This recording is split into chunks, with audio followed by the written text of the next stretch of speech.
ಈ ವಿಡಿಯೋವನ್ನು ನೋಡುವ ಮುನ್ನ ನೀವು ಇನ್ನೂ ಕೂಡ ನಮ್ಮ ಚಾನೆಲ್ ಅನ್ನು ಸಬ್ಸ್ಕ್ರೈಬ್ ಆಗದಿದ್ದರೆ ಸಬ್ಸ್ಕ್ರೈಬ್ ಆಗಿ ಮತ್ತು ಈ ವಿಡಿಯೋಗೆ ಒಂದು ಲೈಕ್ ಮಾಡಿ. ಹಾಯ್ ಫ್ರೆಂಡ್ಸ್, ನನ್ನ ಹೆಸರು ಭೂಮಿಕಾ. ನನ್ನ ವಯಸ್ಸು 35. ನಾನೀಗ ಹೇಳಲು ಹೊರಟಿರುವ ಘಟನೆ 2 ವರ್ಷಗಳ ಹಿಂದೆ ನಡೆದಿದ್ದು. ಹಾಗಿದ್ರೆ ವಿಷಯಕ್ಕೆ ಬರೋಣ ಫ್ರೆಂಡ್ಸ್. ಅಂದು ಹಾಗೆ ಎಂದಿನಂತೆ ಮೊಬೈಲ್ ನೋಡುತ್ತಾ ಕುಂತಿದ್ದೆ. ಹೀಗೆ ಗೂಗಲ್ ಅಲ್ಲಿ ಏನೋ ಸರ್ಚ್ ಮಾಡುತ್ತಿರುವಾಗ ವಯಸ್ಸಿನ ಆಟದ ಕಥೆಗಳು ಅಂತ ಬಂತು.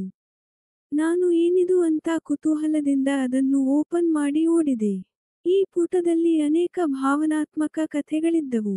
ಅದರಲ್ಲಿ ಕೆಲವೊಂದು ಓದಿದೆ. ಅದೇ ತರಹ ನನ್ನ ಜೀವನದಲ್ಲಿಯೂ ನಡೆಯಬಾರದ ಘಟನೆಯೊಂದು ನಡೆದು ಹೋಯ್ತು. ಅದು ಏನೆಂದರೆ, ನಾನು ಓದಿದ್ದು ಡಿಗ್ರಿ. ನನಗೆ ಮನೆಯಲ್ಲಿ ಬಹುಬೇಗ ಮದುವೆ ಮಾಡಿಕೊಟ್ರು. ಪತಿರಾಯನಿಗೆ ಕೈತುಂಬ ಸಂಬಳ, ಊರಲ್ಲಿ ಜಮೀನು, ದೊಡ್ಡ ಮನೆ ಇದೆ. ಈ ಮನೆಯಲ್ಲಿ ನಾನು ಕರಿಮಣಿ ಮಾಲೀಕ, ನಾದನಿ, ಮತ್ತೆ ನನ್ನ ತಂಗಿ ಇದ್ದೇವೆ. ನನ್ನ ನಾದ್ನಿ ಹೆಸರು ಶ್ರುತಿ, ನನ್ನ ತಂಗಿಯ ಹೆಸರು ಭಾವನಾ. ಇಬ್ಬರೂ ಓದುತ್ತಿದ್ದಾರೆ. ಹೀಗೆ ದಿನಗಳು ಕಳೆಯುತ್ತಾ ಇರುವಾಗ ನಮ್ಮ ಮನೆಗೆ ನಮ್ಮ ಮಾವನ ಮಗ ಮುರಳಿ ಬಂದ. ಆತ ಪಿಯುಸಿ ಕಲಿಯುತ್ತಿದ್ದ. ಎಲ್ಲರೂ ಒಟ್ಟಿಗೆ ಶಾಲೆ ಕಾಲೇಜಿಗೆ ಹೋಗುತ್ತಿದ್ರು. ನನ್ನ ಯಜಮಾನ ಹೊರದೇಶದಲ್ಲಿ ಕೆಲಸಕ್ಕೆ ಹೋಗಿದ್ದಾರೆ. ಹೀಗಾಗಿ ಅವರು ಮನೆಗೆ ಬರೋದು ಅಪರೂಪ. ಹೀಗಾಗಿ ಅನಿವಾರ್ಯವಾಗಿ ತುಂಬಾ ಹಸಿವನ್ನು ತಾಳಿಕೊಂಡಿದ್ದೆ. ಹೀಗೆ ಹಬ್ಬ ಒಂದು ಬಂದಾಗ ಶ್ರುತಿ, ಭಾವನಾ ಶಾಲೆಗೆ ರಜೆ ಕೊಟ್ಟ ಕಾರಣಕ್ಕೆ ಊರಿಗೆ ಹೋಗಿದ್ರು. ಇತ್ತ ಗಂಡ ಕೂಡ ವಿದೇಶಕ್ಕೆ ಕೆಲಸಕ್ಕೆ ಹೋಗಿದ್ರು. ಮನೆಯಲ್ಲಿ ನಾನು ಮತ್ತೆ ಮುರಳಿ ಮಾತ್ರ. ಮುರಳಿ ಓದುತ್ತಿದ್ದ ಕಾಲೇಜಿಗೆ ರಜೆ ಕೊಟ್ಟಿರಲಿಲ್ಲ. ಹೀಗಾಗಿ ಅವನು ಮನೆಯಲ್ಲಿ ಇದ್ದ. ಮುರಳಿ ನನಗೆ ಬಾಯಿ ತುಂಬಾ ಅಕ್ಕ ಅಂತ ಕರೆಯುತ್ತಿದ್ದ. ಆದ್ರೆ ನಾನು ಅವನ ಅತ್ತೆಯ ಮಗಳು ಆಗಿದ್ದೆ. ಆದ್ರೆ ಆತ ನಾನು ವಯಸ್ಸಿನಲ್ಲಿ ದೊಡ್ಡವಳು ಅನ್ನೋ ಕಾರಣಕ್ಕೆ ಅಕ್ಕ ಅಂತ ಕರೆಯುತ್ತಿದ್ದ. ನಾನು ಮದುವೆ ಮುಂಚೆ ನಮ್ಮ ಮಾವನ ಊರಿಗೆ ಹೋದಾಗ ಆಗಿನ್ನೂ ಮುರಳಿ ಚಿಕ್ಕವನಿದ್ದ. ಹೀಗಾಗಿ ಅವನನ್ನು ಎತ್ತಿಕೊಂಡು ಓಡಾಡುತ್ತಿದ್ದೆ, ಆಟ ಆಡಿಸೋದು ಮಾಡುತ್ತಿದ್ದೆ. ಇದೀಗ ಮುರಳಿ ದೊಡ್ಡವನು ಆಗಿದ್ದಾನೆ. ಹೀಗೆ ಒಂದು ದಿನ ಮುರಳಿ ಕಾಲೇಜಿಗೆ ಹೋಗಿ ಮನೆಯಲ್ಲಿ ಇದ್ದ.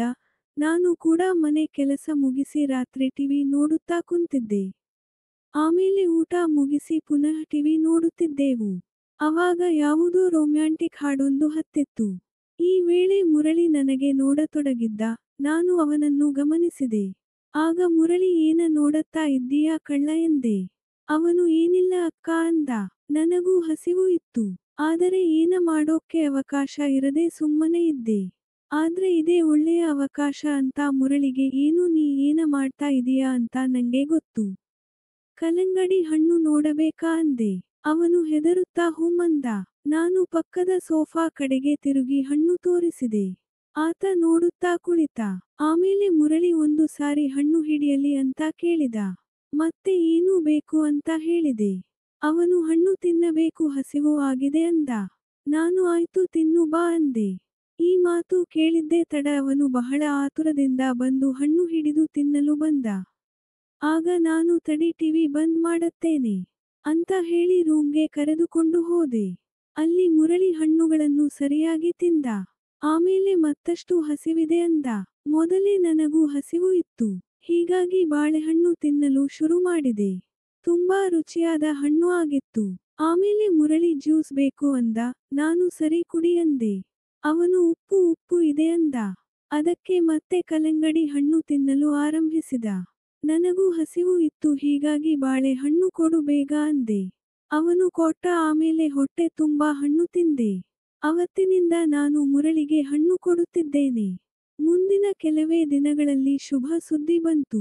ಆದ್ರೆ ನನ್ನ ಪತಿರಾಯನಿಗೆ ಇದರ ಬಗ್ಗೆ ಅನುಮಾನ ಬಂತು.